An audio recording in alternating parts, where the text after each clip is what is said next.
Guys, आप सभी को हमारी तरफ से प्यार भरा नमस्ते। और आप लोग कैसे हैं? आशा करते हैं अच्छे ही होंगे, अपनी अपनी ज़िंदगी में स्वस्थ और मस्त होंगे।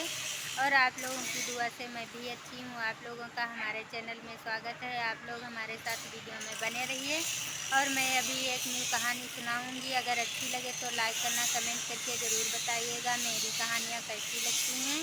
तो आप लोग कहानी को पूरा सुनिएगा। बहुत समय पहले की बात है। भोला अपनी पत्नी आरती के साथ रहता था और भोला दिन भर खेतों में काम किया करता था। भोला कड़ी से कड़ी मेहनत करके बहुत अच्छे खासे अपने खेतों में अनाज पैदा करता था। उसी अनाज से अपना पूरा खर्चा चलाता था। और आरती और भोला दोनों बहुत ही अपनी कमाई से खुश थे। दोनों को किसी चीज़ को लेकर परेशानी नहीं होती थी। इसी तरह से हरिया उसका पड़ोसी था। और हरिया हरिया की पत्नी भोला और भोला की पत्नी को देख कर के जला करते थे।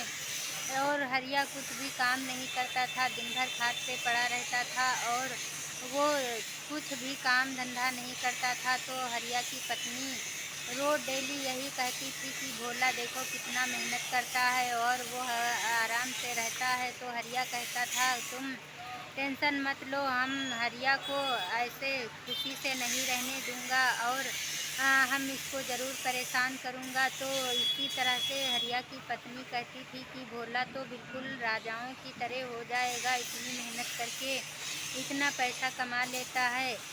तो हरिया कहता था, तुम चिंता मत करो, मैं इसे राजा नहीं बनने दूंगा। और हरिया हरिया की पत्नी दिन रात भोला को देख करके जला करते थे।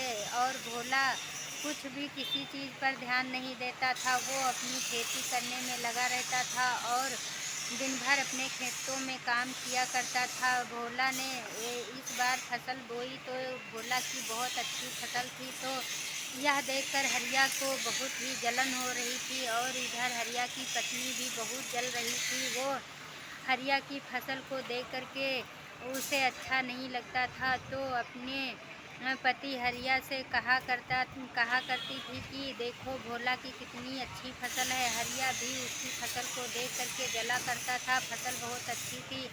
भोला तुरंत अपने खेत पे गया और फसल को देख कर के बहुत खुश हुआ। और घर आया तो अपनी पत्नी से कहने लगा, इस बार फसल तो बहुत अच्छी है और पक गई है, कल कटवाना भी है। भोला कहने लगा, जल्दी खाना लगा दो, मैं सो जाता हूँ, फिर सुबह फसल की कटाई करनी है। भोला खाना खाकर सो जाता है। और इधर हरिया हरिया की पत्नी दोनों भोला की ये सब खुशियाँ देख कर के रात दिन जला करते थे।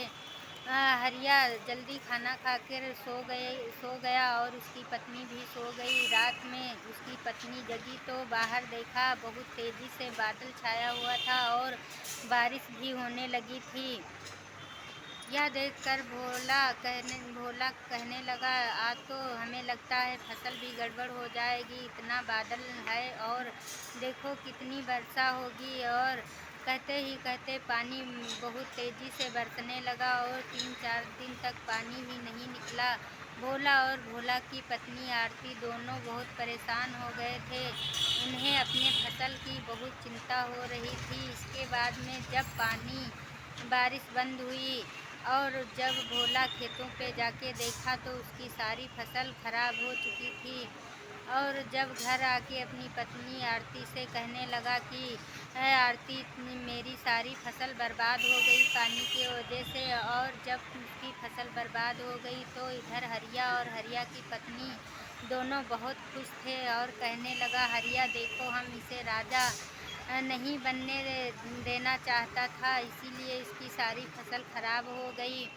तो भोला और भोला की पत्नी दोनों बड़े चिंतित हो गए। तभी भोला की पत्नी आरती को एक उपाय सूझा। आरती कहने लगी, ठीक है, कोई बात नहीं, और मैं कुछ पापड़ बना देती हूँ और तुम उन पापड़ों को जाके गांव में बेच देना। उससे हम जो भी पैसे हमें मिलेंगे मैं उसी से अपना खर्चा चलाऊंगी। तो भोला ने कहा, ऐसा ना हो कि मेरा जो भी पैसा रखा है वो भी बर्बाद हो जाए, पता नहीं कोई मेरे पापड़ खाएगा या नहीं खाएगा।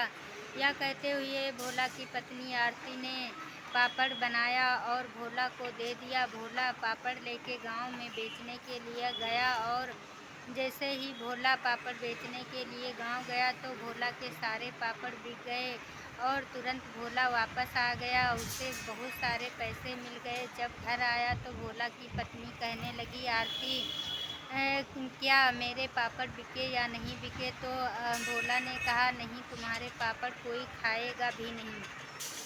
यह सुनते ही आरती को बड़ी ही चिंता हो गई। तो आरती ने फिर से पूछा, क्या सही कह रहे हो? पापड़ कोई कैसे नहीं खाएगा? पापड़ तो स्वादिष्ट थे। भोला ने कहा, अरे पानी दो एक गिलास, और तुम्हारे सारे पापड़ बिक गए हैं। मेरे पास तो एक भी पापड़ नहीं बचा, और ये लो पैसे, तो इसमें बहुत सारे पैसे हैं, और अपनी बेटी के नाम कुछ पैसे डाल दो।